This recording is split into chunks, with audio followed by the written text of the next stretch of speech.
हो रहा है।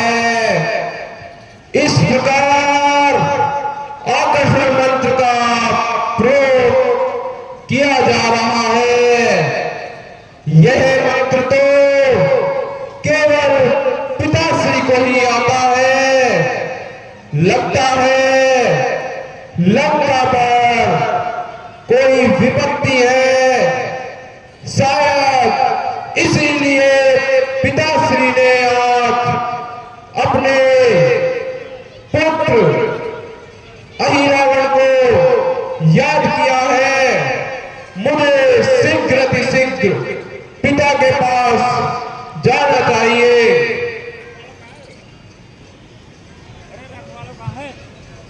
बग्गी लेके बाहर खाली गया कल वहां दे दी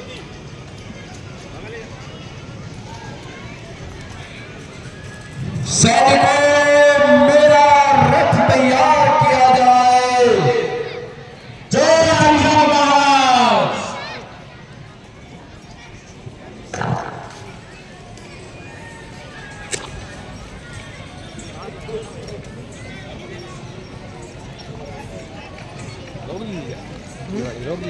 यार रुक गई थी वो आ वो तो तीनों करता था इस कॉल।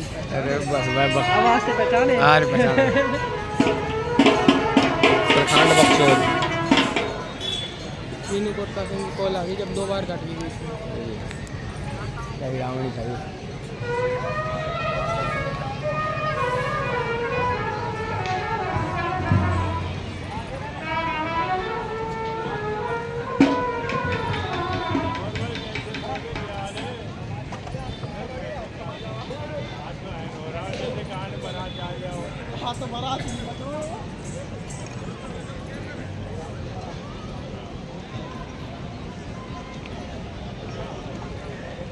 अरे बाजू बजा दो यार, हाई ग्राउंड जा रहे हैं।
बीच में कट हो गई थी एक बार कॉल आई थी हमने दिखावा था इसमें है।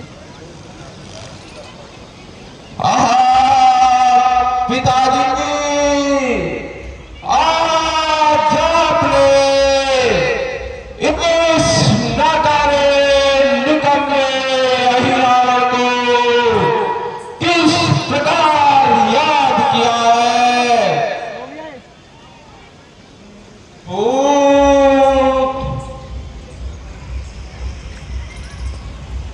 कुछ समय पहले बहन सुफन के घूमती फिरती पंचवटी में निकल गई। वहां पर 2 तपसी बच्चे आए हुए हैं। उनके साथ एक सुंदर सी नारी उनके साथ थी। बहन सुफन के ने उस सुंदर स्त्री से स्त्री स्वभाव मिलना चाहा। इस पर उस छोटे तपस्वी ने बहन सुफन का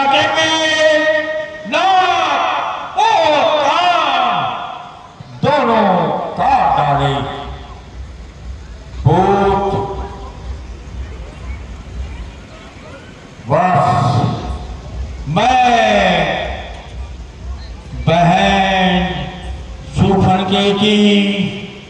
जैसा नहीं देख सका। बहन सुखनंदन ने बताया कि इस बार मैं खर दूषण के पास भी गई थी। उस बड़े तपस्वी ने मेरे उन वीर योद्धाओं को भी युद्ध भूमि में धराशायी कर दिया। बापू, मैं प्रचोद की अग्नि में अपने क्रोध को रोक न पाया। ओ, इस प्रतिशोध की अग्नि को शांत करने के लिए मैंने उनकी उस सुंदर नारी सीता का हरण कर लिया। बस तभी से उन तपस्वी बच्चों और लंका के बीच में युद्ध छिड़ा हुआ है। अच्छा, इस युद्ध में मेरा वीर भ्राता कुंभकर्ण और मेरा प्राण प्रिय पुत्र इंद्रजीत युद्ध में मारे गए। हे पुत्र, इस समय लंका पर संकट के घोर बादल मंडरा रहे हैं। हे पुत्र, मैंने इसी कारण तुमको पाताल लोक से यहाँ बुलाया है। पुत्र, मैं चाहता हूँ कि काल के युद्ध में सेना का संचालन तुम करो। ओ, इस हारी हुई बाजी को जीत में पलटकर युद्ध भूमि का रंग बदल दो। ठीक है पिताश्री, आपकी आज्ञा का पालन किया जाएगा। लेकिन पिताश्री, आपने एक अबला स्त्री का हरण कर अच्छा नहीं किया। लेकिन कोई चिंता की बात नहीं है, जो हुआ सो होगा। लेकिन अब मैं आपकी आज्ञा के कहे अनुसार उन दोनों तपस्वियों को हरण करके अपने साथ ले जाऊंगा।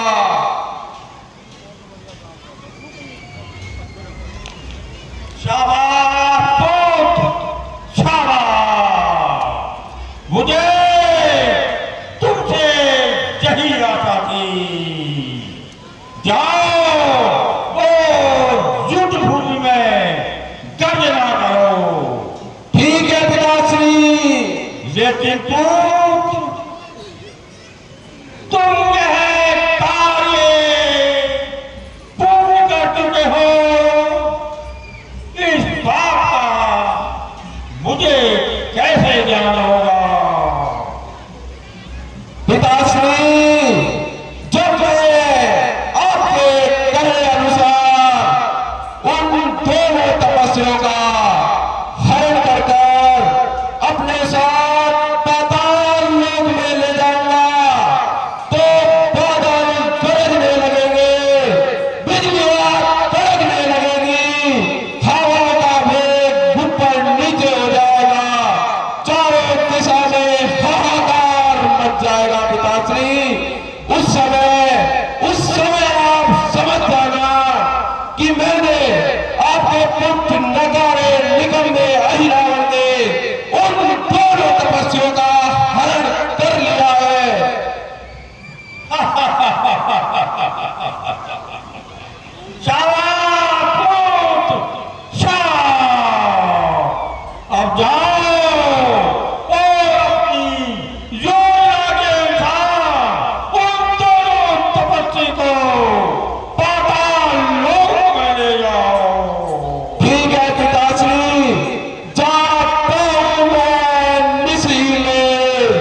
यही प्रतीत होता है। यह तो एक बहुत ही बड़ा शिविर है, लेकिन मैं ये क्या देख रहा हूं कि यहां पर तो बहुत ही पहरेदार नियुक्त किए गए हैं, बहुत ही कड़ा पहरा लग रहा है। लेकिन अब मुझे शिविर में जाने के लिए कुछ ना कुछ तो करना ही होगा। इसके लिए मैं क्या कर सकता हूं? आहा, मुझे याद आया, पिताश्री ने बताया था कि काका विवेकसन उसी रामा दल में चले गए हैं। उन दोनों तपस्वियों से जाकर मिल गए हैं। अब मुझे उन्हीं का वेश बना करके रामा दल में प्रवेश करना चाहिए और उन दोनों तपसी बच्चों का हरण करके अपने साथ ले जाना चाहिए। चल मेरी माया।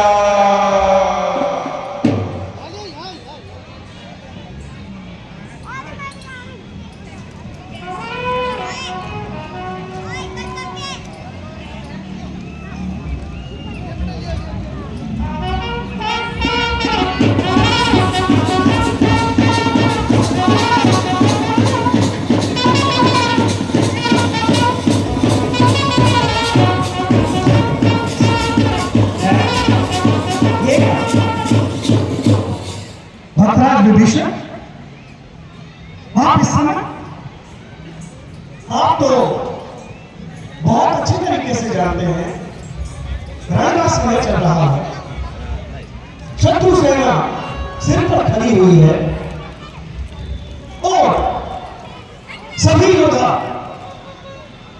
संध्या वंदन के पश्चात रामादल में लौट चुके हैं। परंतु हे भद्राज, आपका इस समय इतने विलंब के साथ आने का क्या कारण है? हे हनुमान जी, आप सही कह रहे हैं। वास्तव में आज मुझे आने में विलंब हो गया है, लेकिन हनुमान जी, मैं आज संध्या वंदन करने में इतना व्यस्त हो गया था कि मुझे समय का आभास भी नहीं हो चुका। इसी कारण से मैं आज इतना विलंब से शिविर में आया हूं। कृपया करके आज तो मुझे अंदर जाने की अनुमति प्रदान कर दीजिए। हे राज, आपने भारी भूल की है। रण के समय में प्रधान सेवक का यह कर्तव्य होता है कि कितना भी कोई प्रिय व्यक्ति क्यों ना हो, संध्या वंदन के पश्चात उसके शिविर में प्रवेश नहीं मिलना चाहिए। परंतु आप अनन्य राम सेवक हैं। मैं जब लंका में गया था उस समय से आपको जानता हूं। अतः आज हनुमत का शौर्य, कौशल और भक्ति तीनों ही दलों पर लग चुके हैं। एक तरफ कर्तव्य परायणता है, वहीं दूसरी तरफ भक्ति का मार्ग है। हे हनुमत, अत्यंत अचरज का विषय है, परंतु मुझे, क्योंकि मैं स्वयं एक भक्त हूं, प्रभु श्री राम का अन्य सेवक हूं, उस नाते आज मैं अपनी कर्तव्य परायणता को छोड़कर भक्ति के मार्ग को प्रशस्त करूंगा और केवल आज ही के दिन। और मैं आपको एक बात तुम्हें याद दिला देता हूं भक्तराज कि मैं इस समय तो आपको शिविर में अनुरोध कर रहा हूं, परंतु आगे से इस प्रकार की भूल नहीं होनी चाहिए। इस बात का आप अवश्य ध्यान रखिएगा। हे बाप, भविष्य में ऐसा कभी नहीं होगा। आज आज्ञा देने के लिए आपका बहुत बहुत धन्यवाद। जाइए भक्तराज, जाइए।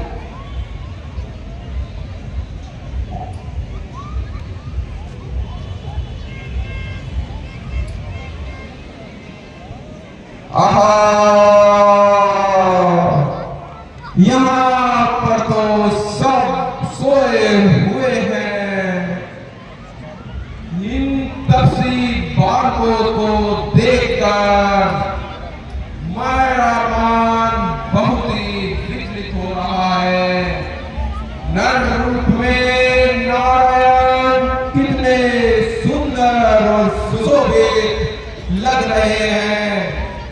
इनको देखकर तो मेरा मन बिल्कुल भी इनका हरण करने का नहीं हो रहा है, लेकिन पिताजी की कही आज्ञा अनुसार मुझे राक्षस जाति का गौरव बनाए रखना है और अपना कार्य किसी भी प्रकार से पूर्ण करना है। इसके लिए मुझे अपनी माया को प्रयोग में लाने की आवश्यकता है। चल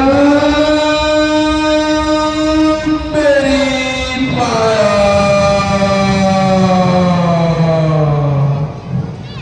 चल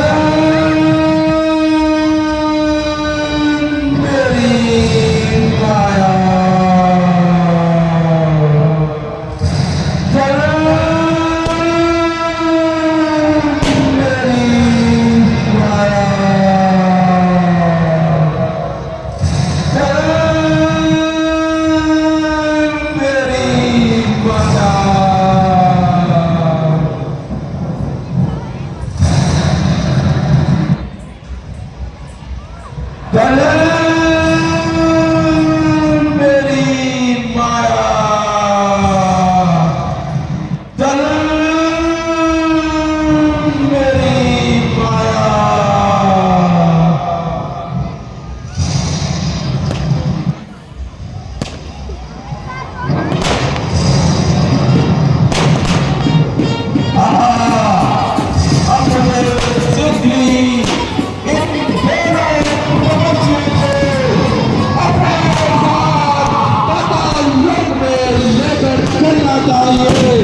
की ओर ले चलो। भड़क रही है, बादल चल रहे हैं और हवाएं शाय शाय चल रही है।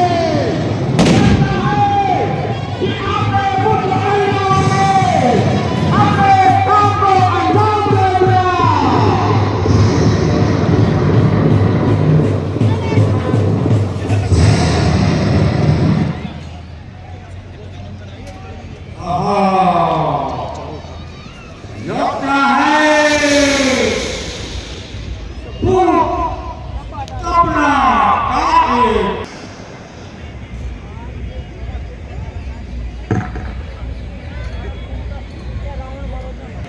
हे तात विधि संजी, हे तात अंगद, हे जामवंत, हे नंदील, प्रभु कहाँ गए? यहाँ पर दोनों में से कोई से भाई नहीं है, क्या हुआ?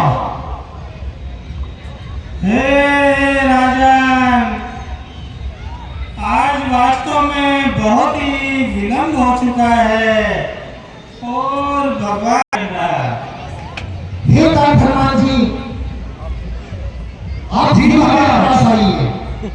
जी महाराज। हे तात हनुमान जी, रात्रि को आप पहरे पर थे, आपने प्रभु को कहीं जाते हुए देखा है? प्रभु को जाते हुए तो नहीं देखा है महाराज, परंतु रात को विलंब से भक्तराज विभीषण जी शिविर में प्रवेश जरूर किया था और मैंने उन्हें पूछा भी कि आपको इतना विलंब किस कारण हो गया, तो उन्होंने मुझे कहा कि मुझे संध्या वंदन में कुछ कनिक अधिक वक्त लग गया, मैं भक्ति में चूर हो गया था, मुझे वक्त का एहसास नहीं हुआ। अतः उनके भक्ति परायणता को देखकर मैंने उन्हें शिविर में प्रवेश दिया महाराज। इसके अतिरिक्त मेरे सामने कोई इस प्रकार की घटना नहीं हुई। हे हनुमान जी, माया को लेके मैंने पहले ही विभीषण जी के बारे में कहा था, इनको रामादल में प्रवेश नहीं दिया जाए, लेकिन प्रभु ने इन्हें प्रवेश दिला दिया। ये सब कुछ इनकी चाल है। आहा, हे राजन सुग्रीव, आप ये मुझ पर किस प्रकार का नर्गल आरोप लगा रहे हैं? मैं भगवान श्री राम का अनन्य भक्त हूँ। और हे तात हनुमान जी, आप ये कैसी बातें कर रहे हैं? मैं तो संध्या काल से शीघ्र ही आ गया था, मैं रात्रि को आया ही नहीं, फिर आप ये कैसे मुझ पर आरोप लगा रहे हैं? हे भक्तराज, मैंने निश्चित रूप से मुख्य द्वार पर आप ही को देखा था, मेरी आंखें धोखा नहीं खा सकती हैं। आहा, वस्तुतः हनुमान जी, आप भी मिथ्या नहीं हो सकते। इस समय युद्ध का काल चल रहा है, अवश्य ही रावण ने कोई चाल चली है।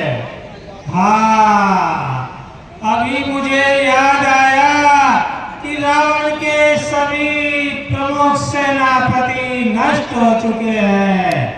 उसने अपने पुत्र अहिरावण को बुलाया होगा, क्योंकि अहिरावण मेरा वेश बनाना जानता है। इसलिए हनुमान जी निश्चय ही वही रात्रि को यहाँ आया है और अपनी मंत्र शक्ति से श्री राम और लखन जी का अपहरण करके पाताल लोक में ले गया है।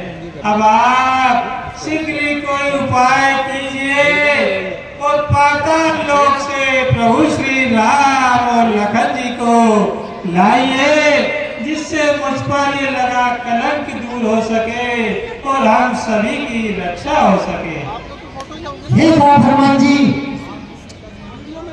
आप ही सीता सुधी आए हो, आप ही ने लक्ष्मण जी के प्राण बचाए हैं। अब आप ही प्रभु को उस राक्षस से छुड़ाकर रामदल में शीघ्र ले आओ। हे महाराज, भक्तराज विभीषण जी, महामंत्री जामवंत जी, नल, नील, युवराज हनुमत और संपूर्ण निकट, आप किसी प्रकार से चिंतित न हो। राम काज कीने विराम, मोह कहां विश्राम। हनुमत के हटे प्रभु श्री राम और उनके छोटे भ्राता लक्ष्मण जी का कोई कुछ नहीं बिगाड़ सकता है। हे प्रभु, हे महाराज, हे भक्तराज, मैं अभी जाता हूँ और प्रभु श्री राम और भ्राता लक्ष्मण जी को पाताल लोक से शीघ्र वापस लेकर रामदल में हाजिर होता हूँ। बोल श्री रामचंद्र की जाओ संकट मोचन हनुमान। इस प्रकार हनुमान तो पाताल विभीषण द्वारा बताने पर हनुमान जी पाताल लोक की ओर अपने प्रभु को छुड़ाने के लिए चल देते हैं, लेकिन वहां पहुंचकर उन्हें पता नहीं किधर जाना है किधर नहीं जाना है। और प्रभु श्री राम को वास्तव में रावण लाया है नहीं लाया है, इस बात का पता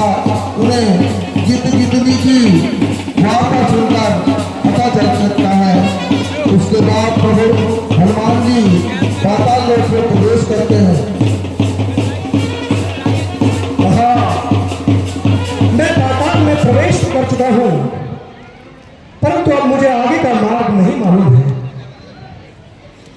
हे प्रभु श्री राम, अपने इस दास को आगे का मार्ग प्रशस्त कीजिए। कोई ना कोई युक्ति सुझाइए। मैं तो वानर हूं प्रभु, मैं कुछ नहीं जानता हूं।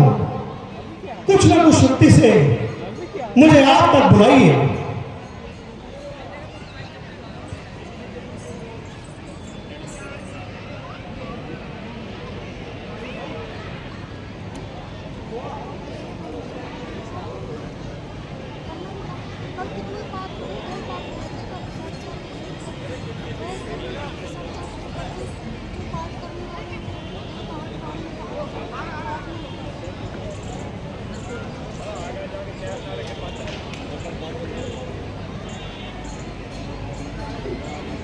कहा हे प्रभु, मार्ग प्रशस्तीकरण कीजिए। पाताल लोक में ये जो विकट रास्ते हैं, मैं इन्हें समझ नहीं पा रहा हूं। मेरी सहायता कीजिए प्रभु। मैं भी आपके रूप को देखे बगैर रुक नहीं पा रहा हूं। आज सुबह से आपके दर्शन नहीं हुए तो ऐसा लग रहा है कि हनुमत का आज का दिवस ही शुरू नहीं हुआ है। यहाँ दे दे। एक हनुमान जी दिया जा, एक हनुमान जी दिया, हनुमान जी दिया भाग के।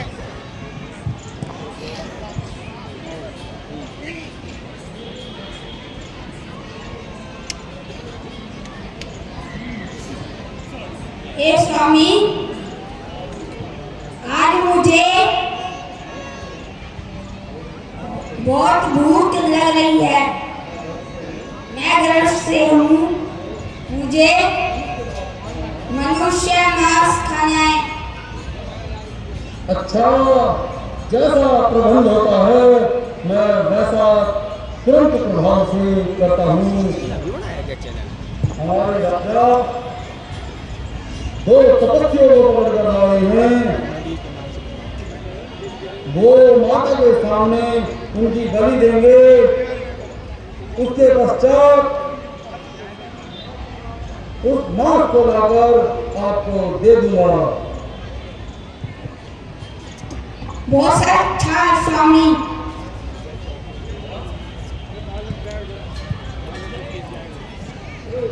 जय श्री राम। मुझे आगे का रास्ता मिल गया है।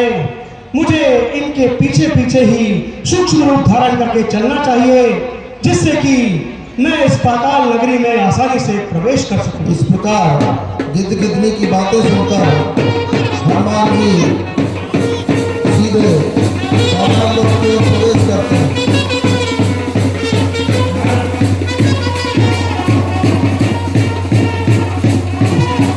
वहाँ पर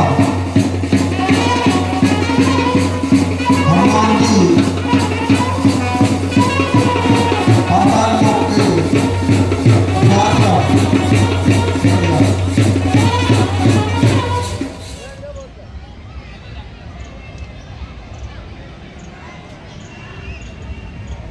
हनुमान जी क्या कर रहा है? वहां पर उनका सामना मकरध्वज जो कि पाताल लोक का सेनापति है, मुख्य द्वारपाल है, उससे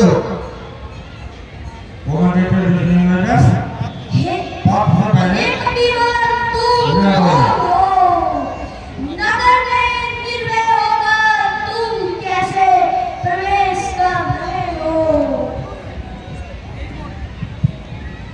अरे बालक, मैं प्रभु श्री राम का एक सेवक हूं और उन्हीं के कार्य से इस पाताल नगरी में आया हूं। कृपया मुझे अपने इस नगर में प्रवेश करने की आज्ञा दीजिए। आज किसी का नगर में होगा नहीं प्रवेश। आज्ञा स्वीकार की दो।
कर सकता है तो निश्चित रूप से ये मेरा ही पुत्र है।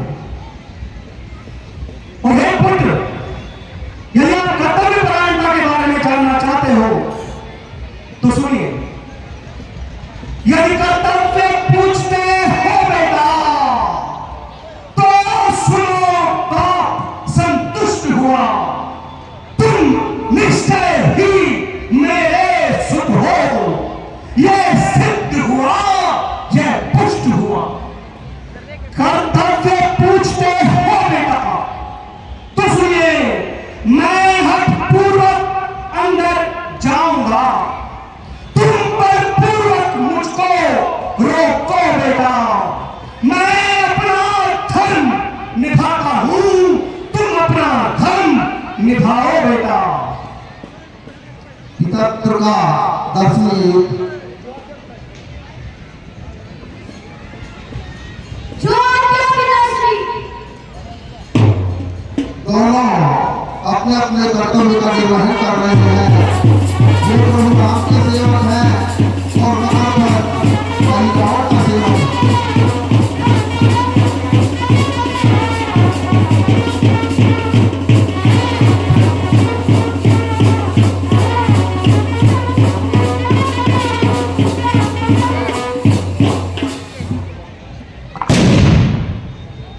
मकर ध्वज को बांधकर हनुमान जी माता के मंदिर में प्रवेश करते हैं और माता से क्षमा मांगकर उन्हें आसन से हटाकर उनके स्थान पर स्वयं विराजित हो जाते हैं, क्योंकि उन्हें पता है कि अहिरावण बलि देने के लिए राम और लक्ष्मण को वहां लाने वाला है। हे देवी, मुझे क्षमा कीजिए, आज मुझे आपका स्थान लेना पड़ रहा है, पर मेरे प्रभु श्री राम का कार्य है और मैं निश्चित ही जानता हूं कि आप भी मुझे स्वयं आशीर्वाद देंगी और अपने इस कार्य में मुझे सिद्धि प्रदान करेंगी।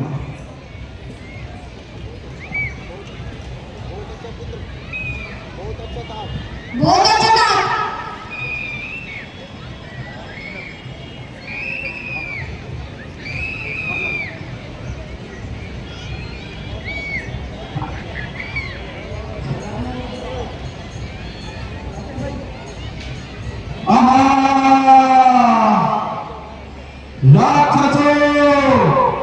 इन दोनों तपस्वियों को खिलाओ पिलाओ और बलि के लिए तैयार करो।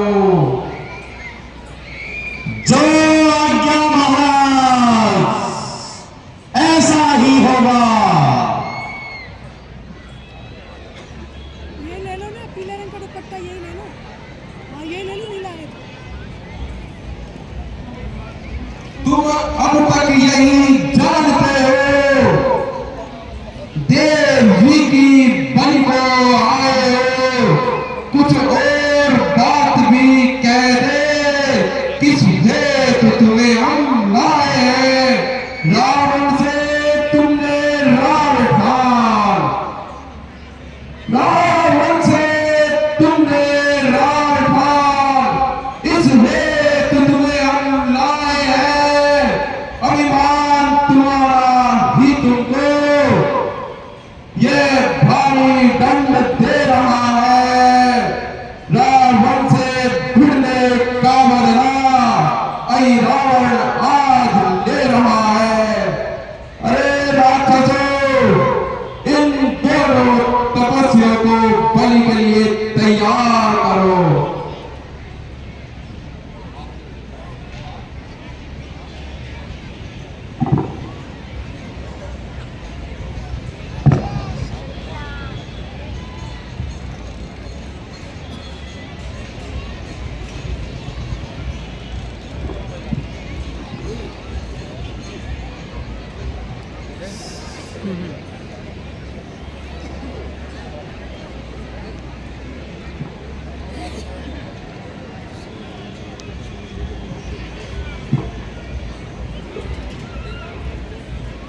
हे तपस्वी बच्चों,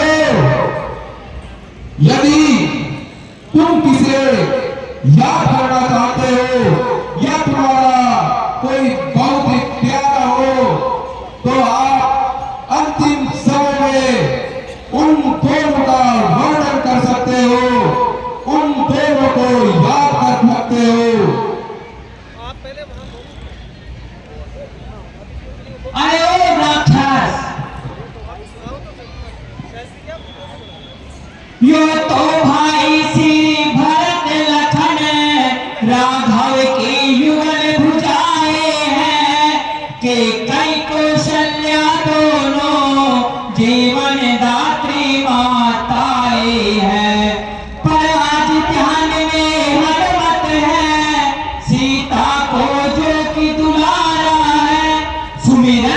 समय उसी का है, वही प्राणों से प्यारा है। हनुमान हनुमान कैसा हनुमान, कपिल में वह तो रोता है, तुम दोनों उसको रोते हो, वह तुम दोनों को रोता है। भावना छोड़ दे सीता की, सचमुच उसका यमान आएगा। इस वर्ण का भी अभिमरण सर कटते ही हो जाएगा।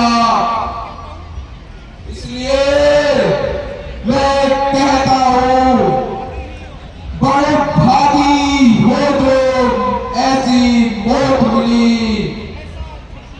ऐसा था संयोग भला, यह कहीं शायद नहीं मिल सकता है। ओ अधम असुर हाँ सुन ले, हनुमत ही आज प्यारा है। सुमिरन इस समय उसी का है, वही प्राणों से प्यारा है। हनुमत के होते राघव को कोई भी सता नहीं सकता। रावण ही रावण तो क्या यम तक भी न डरा सकता। अच्छा चले बलि के लिए तैयार हो सबसे। अरे सैनिकों, इन दोनों तपस्वियों को देवी की बलि के लिए देवी के सामने ले चलो। हाँ सिद्धि दिखा माया दिखला, अरे दिखला कितना बल रखता है। हनुमत चोरों की भांति नहीं, वीरों की नाई हंता है। देवी मैया सच्ची है तो सच्चा ही न्याय चुकाएगी। राक्षस तेरी बलि ले ले, मठ में फिर आ जाएंगी। बकवास बंद करे तपस्वी, और बलि के लिए देवी के सामने चुपचाप चल।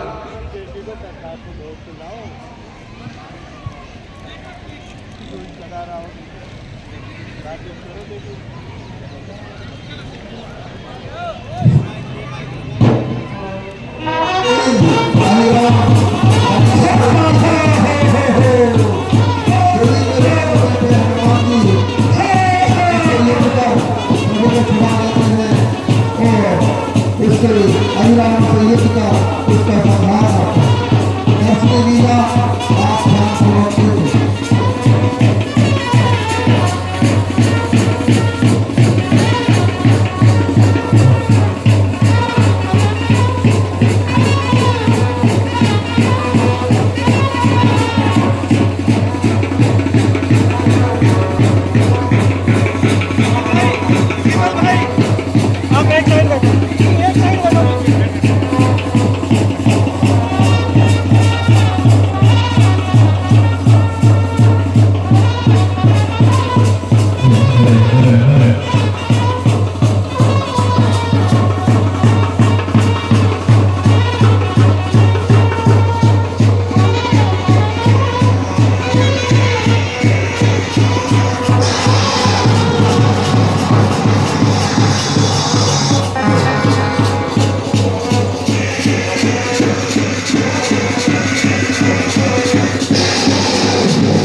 इस प्रकार हनुमान जी द्वारा ऐरावत का वह आपने देखा।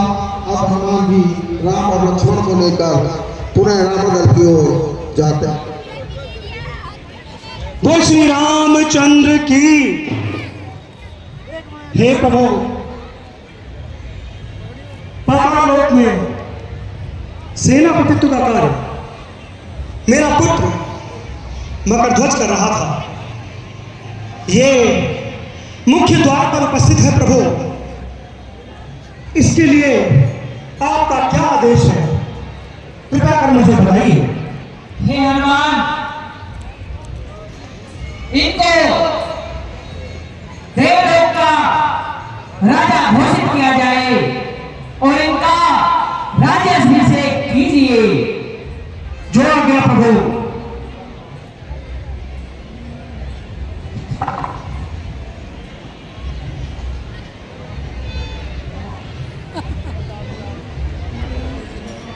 हे मकरध्वज, आज से आप पाताल लोक के राजा हो और अपने राज का संचालन आज से आप स्वयं करेंगे। बोल श्री रामचंद्र की। हे प्रभु, अब बहुत विलंब हो चला है। रामादल में सब आपकी प्रतीक्षा कर रहे हैं। चलिए शीघ्र अतिशीघ्र रामादल की ओर चलना चाहिए।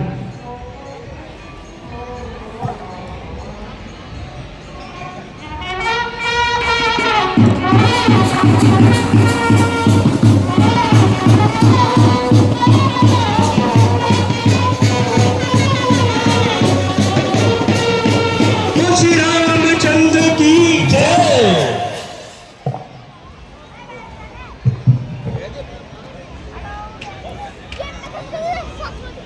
राकेश जय शंकर के जय शंकर की हे राकेश वो हनुमान पाताल लोक भी पहुंच गया। वो उन दोनों तपस्वी बच्चों को